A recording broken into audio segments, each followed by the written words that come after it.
ప్రతిదాని వెనకాల వాళ్ళు చేస్తున్నటువంటి దాని వెనకాల ఒక రిథం ఉంది, ఒక ఆబ్జెక్టివ్ ఉంటుంది, ఒక డిజైన్ ఉంటుంది, ఇవన్నీ ఉంటాయి. కానీ వీటిని ఆ రీత్యా చూడలేకపోతే గందరగోళంగా కనిపిస్తూ ఉంటుంది.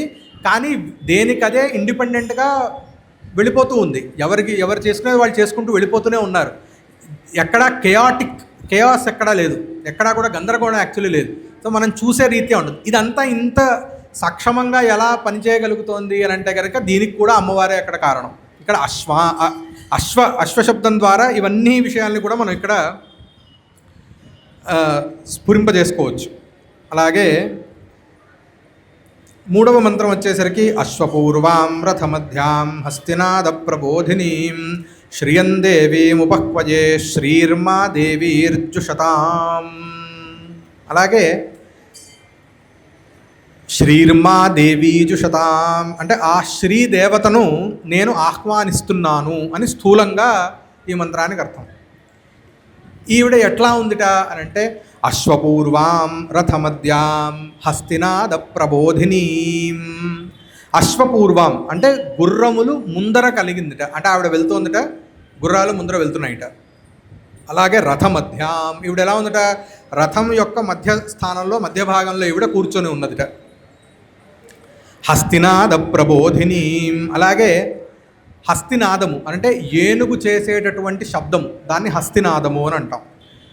దాని చేత ఈవిడ మేల్కొంటోందిట. ప్రబోధిని అంటే మేల్కొంటోంది.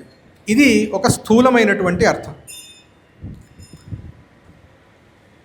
ఇక్కడ కొంచెం అలాగే శ్రియం దేవి ముపహ్వజే ఇటువంటి శ్రీదేవతని అంటే లక్ష్మీదేవతని నేను ఆహ్వానిస్తున్నాను అనేది ఒక స్థూలమైనటువంటి అర్థం. కొంత మనం లోపలికి వెళ్ళి చూస్తే అశ్వపూర్వాం అని అంటే ఇక్కడ లలితా సహస్రనామంలోని అశ్వారూఢాధిష్ఠితాశ్వ కోటి కోటిభిరావృత అంటే భండాసుర వధ జరుగుతున్నప్పుడు ఈవిడ అశ్వారూఢాదేవిగా ఈవిడ పాశం నుండి అశ్వారూఢాదేవి ఆవిర్భవింపబడి ఉన్నది. ఆవిడ పూర్వంగా కలిగి ఈవిడ వెళ్తోంది అనే అర్థం ఇక్కడ మనం అన్వయం చేసుకోవాలి. అలాగే రథమధ్యాం అని అంటే ఈవిడకి 2 రథాల మధ్యలో ఈవిడ ఉన్నది. రథమధ్యాం అంటే 2 రథాల మధ్యలో భండాసుర వధ జరుగుతూ ఉన్నప్పుడు ఆవిడ గేయచక్రము కిరిచక్రము గేయచక్ర రథారూఢ కిరిచక్ర రథారూఢ దండనాథా పురస్కృత అని చెప్పి మనకి తెలుస్తుంది. కాబట్టి కిరిచక్రము గేయచక్రము అని 2 చక్రములు కలిగినటువంటి రథముల మధ్యలో ఈవిడ ఉన్నది అనే అర్థం వస్తుంది. అలాగే ఈవిడ మధ్యలో ఉన్నది.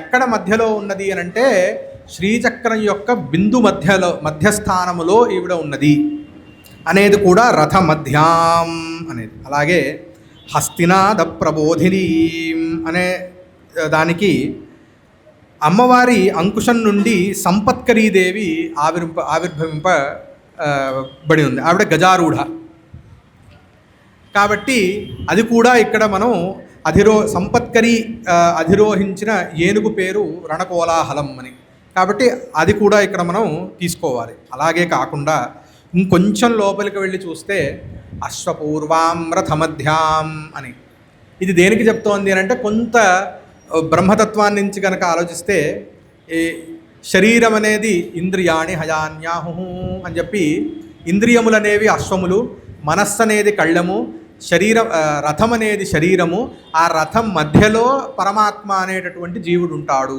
పరమాత్మయే జీవుని స్వరూపంలో ఉంటాడు అని. అంటే మన శరీరం అనేది రథము, మన ఇంద్రియాలే అశ్వములు, మన మనస్సే దాన్ని నిగ్రహించేటటువంటి కళ్ళము, నేను అని ఏదైతే మనకి భాషిస్తున్నటువంటి చిచ్చక్తి ఉన్నదో అది ఈ మధ్యలో ఉన్నటువంటిది.